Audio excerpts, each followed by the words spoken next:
दोस्तों, आज सुनाते हैं आपको एक संत और एक गृहस्थ की रोचक कथा। तो नमस्कार दोस्तों, मन का दीप मनदीप चैनल में आपका हार्दिक स्वागत है। मैं मनदीप गंगोत्री से आपका स्वागत करता हूं। तो चलिए वीडियो की शुरुआत करते हैं, आपसे कुछ ज्ञान की बात करते हैं। दोस्तों, एक गृहस्थ इंसान के पड़ोस में एक संत रहने आए। अब संत का तो काम था कि सुबह 3 बजे ही उठ जाना और राम राम राम करते रहना। वह संत सुबह 3 बजे उठकर भगवान का भजन कीर्तन शुरू कर दिया करते थे, भगवान राम का नाम जपना शुरू कर दिया करते थे। और इधर जो गृहस्थ था उसका सोने का समय ही 3 बजे हुआ करता था। वह 3 बजे गहरी नींद में होता था और संत सुबह उठकर राम राम करते रहते थे, जिससे उसकी नींद में बड़ा खलल डलता था और वह चैन से सो नहीं पाता था।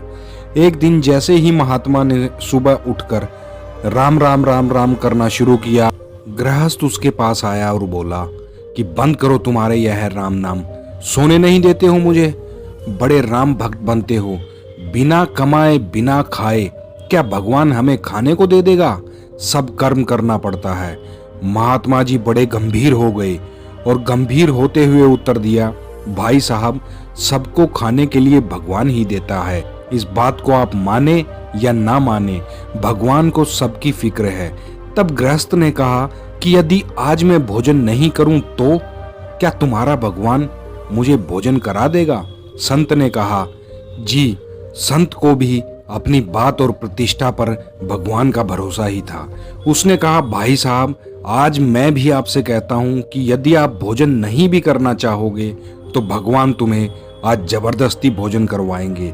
मैं भगवान से तुम्हारे लिए ये अर्जी लगाता हूँ। आज तुम्हें ये संत की तरफ से मेरा वचन है। गृहस्थ ने कहा, यदि तुम्हारी बात सत्य निकली ना महाराज, तो मैं हमेशा के लिए तुम्हारा सेवक बन जाऊंगा, तुम्हारा दास बन जाऊंगा और जो तुम कहोगे वो मैं करूंगा। इतनी बात करने के पश्चात संत और गृहस्थ अपने अपने काम में लग गए।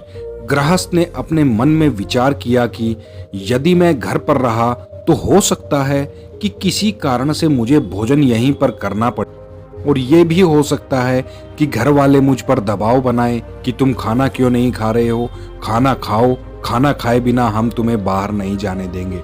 इसी सोच की उधेड़-बुन में वह लगा हुआ था और यही सोचकर वह घर से निकल गया और वह शहर में भी नहीं रहा। वो सीधा जंगल की तरफ निकल गया और अपने मन में बोल रहा था कि देखता हूं कि आज मुझे कौन भोजन करवाता है, कौन धक्के से मुझे, कौन जबरदस्ती मेरे मुंह में खाना डालेगा।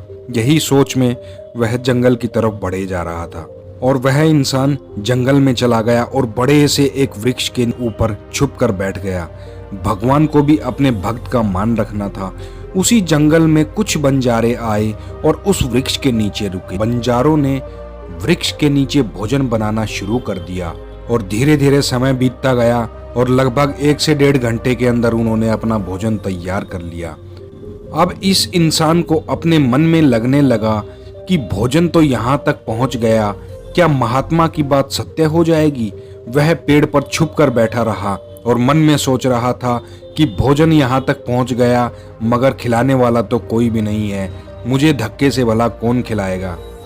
देखो दोस्तों, ईश्वर की लीला का भी अजब ही खेल है।